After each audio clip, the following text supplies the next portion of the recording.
Good morning. How's everyone doing on a Tuesday?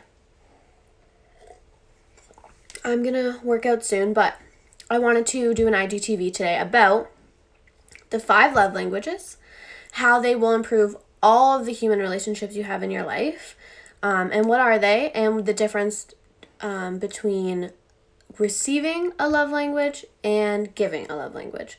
So I was reminded a couple weeks ago when I was talking with my sister that there's some things when it comes to like personal development that just is like complete second nature to me now, just because I've been on this 5-year journey. And so I learned about 5 love languages a long time ago and have been bringing it into my life over and over again. And then I was reminded by my sister that there's so many people who don't know those things. So I wanted to bring up something that's really near and dear to my heart that helps me all the time, and that maybe I can open you guys up and learn and invite something new into your world. So, first of all, 5 love languages. They are or were created by a gentleman named Gary Chapman, and he is from the States. He was a pastor, or still is probably.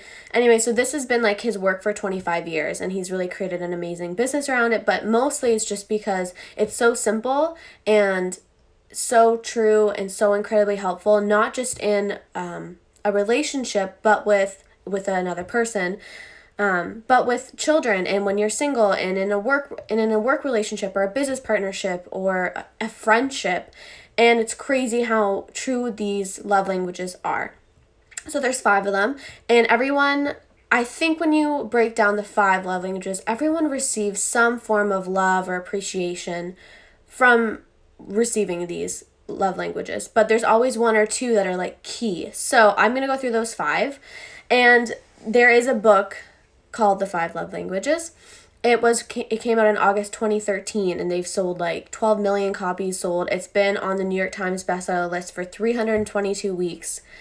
It's crazy. And then there's a free quiz as well. So after we're done chatting here, I totally recommend going and doing the free quiz. You'll get so much insight. So 5 love languages, what are they? First one is quality time. So as I list these, even think for yourself what kind of resonates with you. Quality time, physical touch, words of affirmation, acts of service, and gifts. So let me break this down. Quality time, that one's super simple. Phones down, being within each other's energy, hanging out with someone. And in some cases, quality time is also like being on your phone, but just being in the same environment together, or like doing some work together, but sitting in the same space, just really carving out that time to be intentionally within each other's space. Physical touch. So this is one that won't play in all types of relationships, especially during COVID time. But physical touch does have a big part in a lot of relationships in our life, just giving someone a hug or a high five, or like, just putting their hand on their arm, you don't recognize, some of us probably don't realize how much physical touch plays a part in our life and how meaningful it is until you don't do it, you're not receiving it as much. So COVID is a good example of that. 3, words of affirmation. So words of affirmation is my number 1 love language, and it's words of appreciation, or complimenting someone, or just verbally speaking to them, or sending a text, or writing a letter, somewhere where you're telling someone why you appreciate them, what was helpful, what you love about them, how they looked that day. Some people receive that verbiage much stronger than any of those other languages. So for me, mine's definitely words of affirmation. Gift giving, another very clear one, giving gifts, even if it's small. And then the last one is acts of service. So acts of service is my 2nd love language, and it's where you go out of your way and do something for someone that is helpful for them. So, like carrying groceries up the stairs into someone's house, or helping someone move, or, taking something off someone's to-do list, or picking something up, or running an errand for them. Just those little things. And it can be on a larger scale too, but just simply taking something off someone's list and doing it for them. So maybe right now, even in your head, you're already like, I think I know which ones are mine. And keep in mind that we receive love in all those forms. Like, you can't say that someone giving you a gift doesn't make you feel good inside, but maybe it's just not your top one, and that's okay. So that's what they are. That's what mine are. Giving versus receiving. Everyone has different love languages. So for instance, One of my friends, Christina, she's my best friend. We're both coaches. We like to run our business together, but we have learned from each other that our love language is words of affirmation. And so we have used that to deepen our friendship and to support each other on a whole nother level, in comparison to if we didn't know that. So I know that if she's struggling or she's having an off day, that if I send her a voice note and say, I think you're doing an amazing job, I'm so proud of you, I love you, and you're killing it, and just take this afternoon for yourself to recharge, and I know you'll be back stronger than ever tomorrow. That means so much more to her than if I was like, I don't know. She's far away, so some of these things don't play. But like sending her a gift or something, right? So just that quick voice note is my way of sending her love, and she's my friend, and that matters. And it's same is with children. There's a whole test for children too in a partnership. My past relationship, just knowing what his love language was really helpful in trying to show up for him.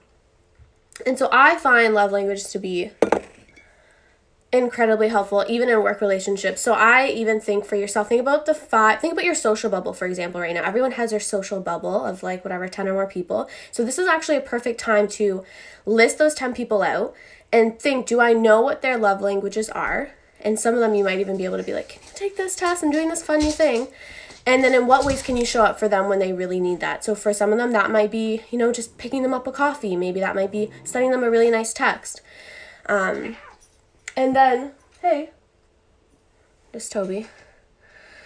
And then the vice versa would be maybe communicating to some of the people in your social circle or people who you're trying to deepen your friendship with. Toby, what your love language is. So if for instance you're wanting to deepen, let's say my sister, for example, is a great one. Me and my sister have talked about this a lot, and I know that her love language is quality time.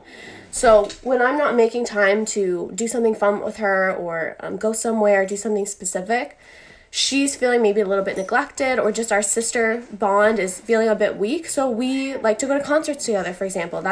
Sorry, Helena just called me, as usual. Nothing new there. And so being able to communicate that, and her and I have that discussion about love languages and what that looks like for her, has then allowed our sisterhood to be closer. It's allowed her to think about the relationships she's in with her boyfriend and how they can show up for each other in a better way. And then that's branched off to her and one of her best friends having if I can talk this morning, a conversation about that for each other. So this is a ripple effect, and I think it's really easy because there's 5 love languages to break them down. So it's a great way to improve friendships, business relationships, all the things. So I'm going to run through the list of 5, and then what I want you to do is go do the quiz and then go through your list of your 10 people in your social bubble, and do you know their love language? Do they know yours? And then is there a specific relationship, a friendship that you want to make stronger? Toby's love language. What's your love language, honey? He likes physical touch, I think, eh?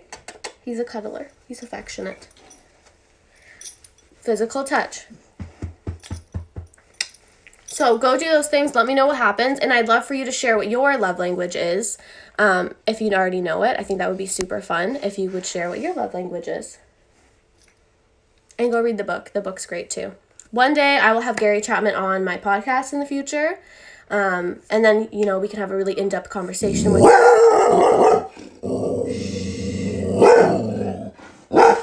without Toby around.